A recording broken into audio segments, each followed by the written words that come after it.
Okay. That's an old washing machine.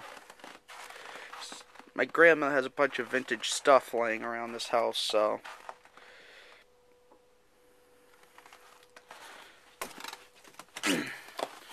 all I know is I didn't even know she had this in her house like 5 years ago, and I saw it like a couple years ago, and